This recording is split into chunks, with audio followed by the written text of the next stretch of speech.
Hey folks, this is Ben back with you in the Midwest Model Shop. All right, thanks to everyone who's gone to the MidwestModelShop.com and made a purchase for your warship or Titanic build that helps you out.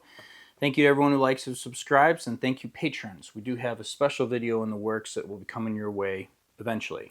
Today's episode is going to piggyback off of last episode. We're going to move to the stern of the Fletcher, and we're going to work on our aft depth charge launchers, which I believe are the Mark 7 depth charges. These are the bigger ones. At least they appear larger than the ones you shoot off the side, which I think are the Mark 6s. Right? So these weigh like 400 pounds. How does that work out? 420 pounds would be the Mark 6s, so like 600 pounds for the Mark 7s. You guys comment down below. There's a couple little fiddly order of operations. There's a modification I would have made ahead of time. A lot of this video is, well, in hindsight, I would have done this, right? I put it together and then I said, well, I would have liked to have done this differently. And then there's a big deal with some of the most fragile fiddly railing at the end too. This is a step that I wish I had done prior to painting the deck, gluing the deck on, anything. I would have done this first, and on the next build I will, because it makes things a lot easier. All right, that's it. I hope you're all having a great summer. Let's get into the build. All right, here we go. So some of the parts I've set up aside here to get working on the back. We've got our photo etch shields for the smoke generators. I've already bent those, simple 90s. I've got a little ammo tank here, or tub, that we're going to put in position. Back here we got our depth charges and the rack. Now these are larger, so I'm going to say these are the Mark 7s, and these weigh about 600 pounds versus the Mark 6s, which are 420 pounds. I think that's what Trumpeter is going for with these bigger ones back here. So the racks. Okay, the racks, this is the big deal. There's two parts. Sorry, there's two parts to a side, but more importantly, there's 4 part numbers. Each one of these is unique, and you need to get them correct. They have a very distinct shape. Also, they only have like 2 contact points, if you can see here, and these kind of go together like this. And I'm going to try and do it with my hands, but because there's only 2 contact points, it's very difficult to show you and get it right. It would be easier if you laid this down and then took your depth charges, set them onto the rack like so, and glued them into position. And then once it's dry, you could come back with the other side of the rack and you could drop it into position on top, and you'd be set and ready to go. But painting will be hard unless you're doing this all just your typical haze gray. I've actually started painting my depth charges, at least the Mark 6s there. I painted them black. You know, you saw it on the last episode, and I think it looks cool. They were black and they were gray. You know, it's easier to paint them all in an assembled thing, which is probably going to be my recommendation. But because I started off making them black, I'm going to go ahead and paint these separately and put them together. Over here, we've got some microscopic parts. Let me see if I can get this. Did I mess this up? I did. It moved. There's a little light that goes on the bit here in the back, and then you got to put this photo etch on front of it here, so you're kind of blocking the shield. I'm trying to get this thing glued up so we can paint that together as well. Let me paint some of this stuff, and we'll start installing it and talking a little bit more. So while our paint is drying, we've got these chocks to install, and hopefully you can see that I'm not just making up where I'm putting these, although I'm sure it may seem like that. I think they should go here and here. There's a couple of little divots in the plastic implying where they should end up. So all you gotta do is match those.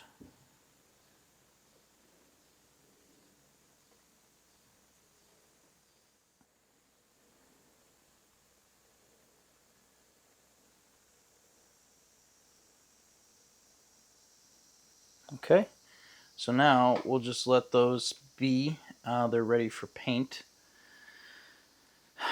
Yeah, and we'll press on. So I've zoomed in quite a bit here. There are, I hope you can make out, kind of marks where these uh, shields go for the smoke generators, and I'm going to position mine just slightly aft of that spot. And the reason is I've mocked up the smoke generator, and as you can see by sliding it back a little bit, it fits on the hull in that spot right there, and it's not hanging off. If you move it forward to what is the implied location, it doesn't work. Now, the argument could be made that these shields are supposed to wrap around the aft end of the smoke generators, and I got to double check my reference photos. That may be true, but that's just not the way trumpeters' parts are fitting together. So we're working with what we've got here. That one needs to move back just a tiny bit. A little more glue.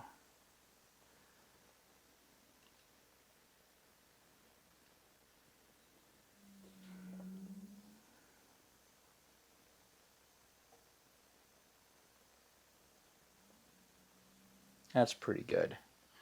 Those look good. So those are set. My smoke generators have to be painted, but they'll go on like so.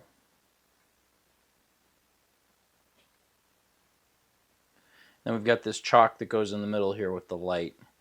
I didn't show putting these together. It's a little bit tricky to balance these two tubes on top of each other. There's a horrendous amount of detail not present that, we'll have solutions for down the road. But as an out of the kit item, and definitely at 2 feet away, 1 foot away, even these look more than acceptable. So we'll just get them painted up and we'll press on.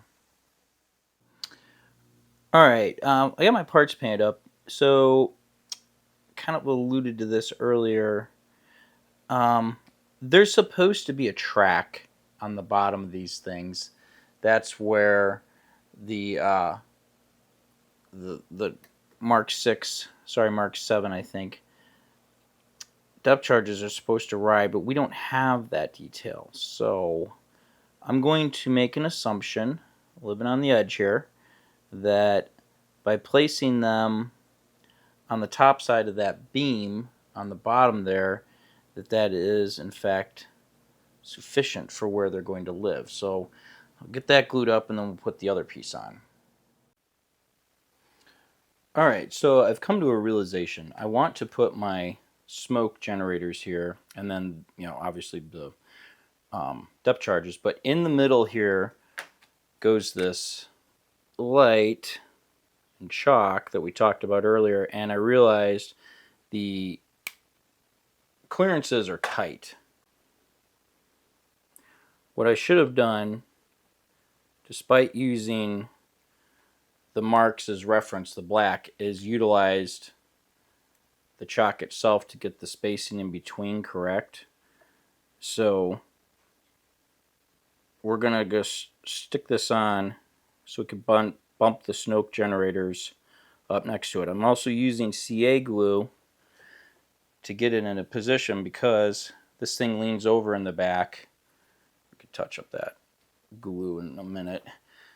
This thing leans over the back and it will tip over, and I need something that's going to hang on tight. So now that that's in place, we can put the smoke generators in. They're going to bump right up next to that chalk because they have to. We have CA glue here because the bottoms of these smoke generators are photo etch.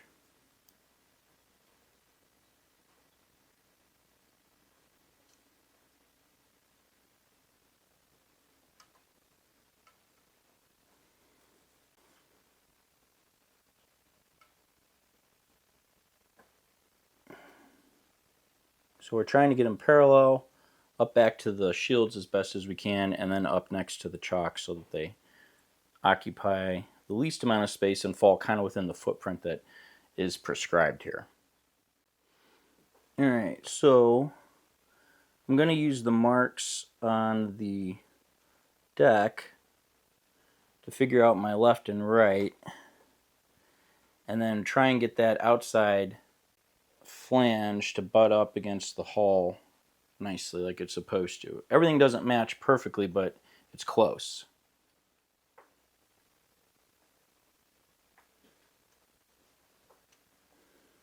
All right, and that's our starboard side. I think they look pretty good. They're, you know,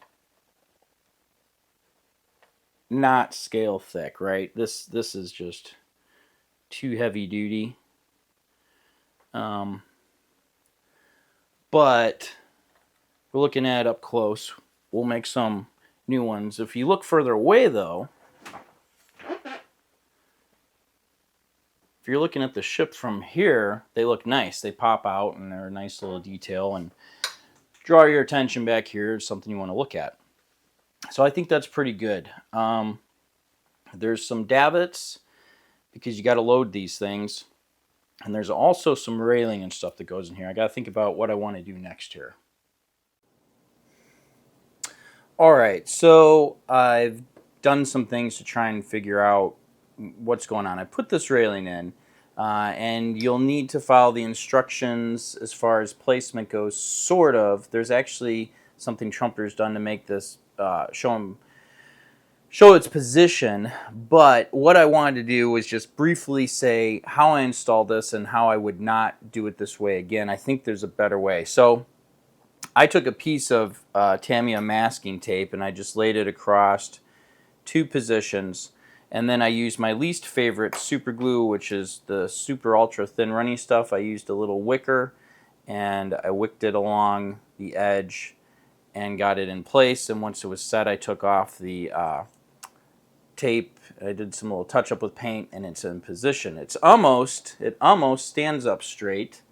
Not really though. It's a little bit crooked. I'm kind of unhappy with it, but I think there's a better way.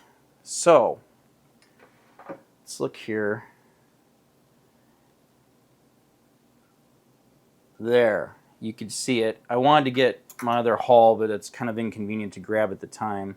Actually, no, it's not. I'll show you on the other one. But see right here, there's a line. That little subtle line. That line is where the railing is supposed to go. All right, and just in case that wasn't clear, here's my other deck. I said hull, deck. Here's the raised little walkway. And then see this line here and here? That's where it goes. There's also another one, and I really wish I'd done this earlier. Can you even make? Yeah, up here in the forward deck, right there, midship. And then this one is even fainter on the port side. What I would do, and hopefully you see me pointing here, this is my Tamiya scriber. I think this is probably like a 1/2 mil or something like that. I would make some passes here with this thing. There's already an established groove. Work real slow. And maybe this one's a little too thick. There's even a smaller one. There we go.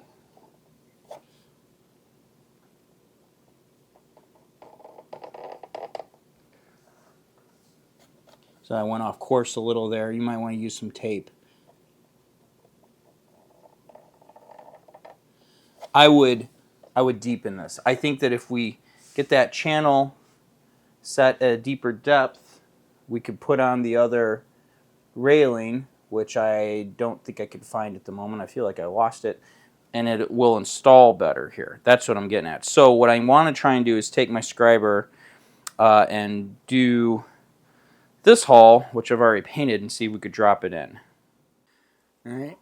This is one of those slow and steady wins the race type of things, and now that you guys are watching, I'm sure I'll slip and screw up the deck, but I'm just trying to put a channel in here. See, there's a little slip off course. I'm trying to put a little channel in here that's the depth of the photo etch, so that it drops into a nice little groove. Because I think, you know, there wouldn't be a line right here, right? There would you just have your posts probably dropped into position the deck. They probably remove, and then you'd have a chain running across the top right there, right? So, yeah, let me continue trying to carefully do this and not make too much of a mess of things. Okie dokie. So, I've got my groove, and here's my railing. We're going to leave it unpainted here for now so you guys can see. I am going to be brave here, and I'm going to just set it in some CA glue loosely. And I've got 2 sets of tweezers here to help me out. And I'm going to drop it in. You guys are smarter than me, and you probably figure you'll do this with like a piece of tape or something. Something to drop it in, because of course I've stuck in the back. Maybe do this one little segment at a time here. This front part is totally in the groove where I wanted it. Up here we gotta cut it loose. All right.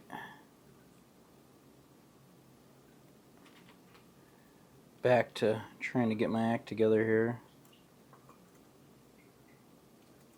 So maybe do it a little at a time, right? Instead.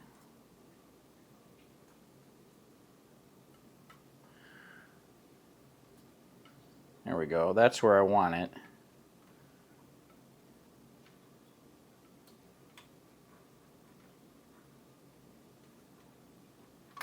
Sorry, I know my hand's getting in the way. I'm trying to...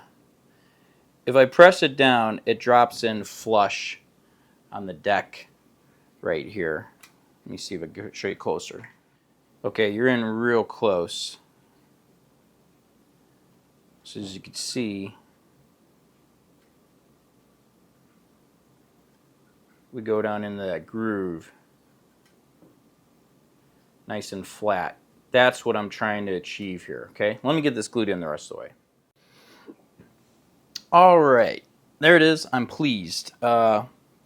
This is something that went a lot easier and was less headache than the railing behind it.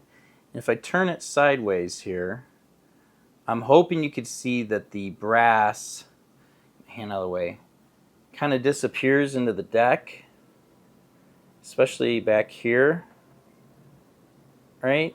See, I mean, I was able to, you probably could use thin CA glue, my nemesis, with a little bit more effect. You could put this in and like put a couple pieces of tape down to hold it in place and just capillary action with some CA glue, and you'd be in position. This was way less trouble than what I did on the other side, but it worked. So now I'm really nervous about midship here because I don't have those grooves, and it's going to be difficult to figure out where they go. Maybe I'll map them out to do the same thing, because this sure was easier. So let me paint this up, and then we'll wrap up this episode. Okay, here we are, wrapped up. I think that the back of the ship looks really nice. There's some good detail there and something to look at that is interesting. What I would do differently next time, and I recommend to all of you do differently, is this little part right here is too thick, right? Let's zoom out a little bit here. It's just it's just too ridiculous. It's too wide. What I would do prior to gluing the two halves together is thin this. Leave this outside wall, sand this down, score it, remove it, whatever you gotta do just to take a little bit off of it so it's not so ridiculous. And I think that you'll find that it ends up looking a little more scale accurate, especially next to the photo etch that you've got right here for the smoke generators. I think that will work out a lot better for you. Our railing here at a distance looks fantastic. As you can see, it's very obvious where the raised starboard railing is at, and it's kind of hard to see. Sorry, bumping my camera. Until I zoom in, the stuff that's recessed, it's not recessed perfectly, but where it is recessed, it looks really good. And hopefully you guys can see the potential there for basically having a situation where it looks like you just have a post coming out with your rail on top. I think that's something we have to figure out how to accomplish as modelers, right, at some point. So we've got our little details on the back here for the most part. I did not stick the davits in yet to there and to there. I'll knock that in next time. That's not a real big deal. But otherwise, I think our ship is turning out very nice. Looking good, looking like a destroyer, right? A Fletcher class destroyer. It's my bumpy, jiggly moving abouts here. So anyway, that's it. I want to thank everybody for watching. I hope you enjoyed this episode. I'm going to try and figure out what we're going to work on next time. Maybe we'll do the mast, or we'll work on... The mast is a big deal, or we could do our anti-aircraft gun emplacements and all that little jazz right there with some gun directors. Why don't you guys comment down below what you'd like to see next, so we can work on either one. And that'll be it for now. I'm trying to slide this thing around, stuck on my bench. That's it. I hope you've all enjoyed this. Appreciate it. Enjoy the weekend. We'll see you next time.